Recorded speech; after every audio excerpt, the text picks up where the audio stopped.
state, they are free to go to Pakistan. ആരെങ്കിലും മുസ്ലിം സംസ്ഥാനം വേണ്ടവരുണ്ടെങ്കിൽ അവർ പാകിസ്ഥാനിലേക്ക് പോകാൻ വേണ്ടി തയ്യാറെടുക്കേണ്ടതാണ്.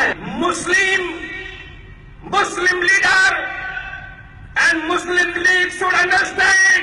മുസ്ലിങ്ങളും മുസ്ലിം ലീഗും മുസ്ലിം നേതാക്കന്മാരും മനസ്സിലാക്കേണ്ട കാര്യം എന്താണെന്ന് വെച്ചാൽ They have not to answer Mahatma Gandhi.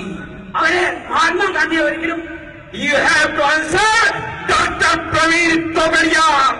മഹാത്മാഗാന്ധിക്ക് ഉത്തരം പറയേണ്ടവരല്ല, നിങ്ങൾ ഡോക്ടർ പ്രവീൺ തൊഗാഡിയയ്ക്ക് ഉത്തരം പറയേണ്ടി വരുമെന്ന് പറയാൻ ഞാൻ ആഗ്രഹിക്കുന്നു.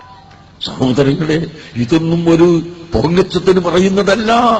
വലിയ മനക്കരുത്ത്. നമ്മളാരെയും ഒന്നും ചെയ്തിട്ടില്ല.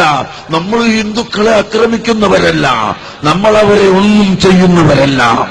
പക്ഷേ ഹിന്ദുക്കളിൽ ആരെങ്കിലും ഒരാള്, നമ്മളെ കേരളത്തെ പറ്റിയൊന്നും പരിചയമില്ലാത്ത ഒരാള് എവിടുന്നോ വന്നിട്ട് ഇവിടുത്തെ മുസ്ലിമീങ്ങളൊക്കെ പാകിസ്ഥാനിൽ പോകണം എന്ന് പറഞ്ഞാൽ അത് കേൾക്കാൻ കുത്തിരിക്കുന്നവരല്ല ഇവിടുത്തെ മുസ്ലിമീങ്ങള്.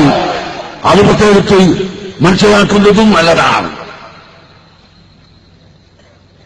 ഇന്ത്യ രാജ്യം ഇവിടെ ഹിന്ദുക്കൾക്ക് മാത്രമുള്ളതല്ല. ഹിന്ദുവും മുസ്ലിമാണ് ഇവിടെ ആദ്യം വന്ന മനുഷ്യൻ. അതുകൊണ്ട് നമ്മളെ കേരളത്തിലുള്ള ജനങ്ങളെ ഭിന്നിപ്പിക്കാൻ വേണ്ടി എവിടുന്നെങ്കിലും ഒരുത്തം വന്നിട്ട് മുസ്ലിംകളൊക്കെ ജാവോ ജാവോ പാകിസ്ഥാൻ എന്ന് പറഞ്ഞാൽ ഗോ ഗോ എന്ന് നമ്മളും പറഞ്ഞു. വേറെ ഒന്നും ഉണ്ടാവില്ല.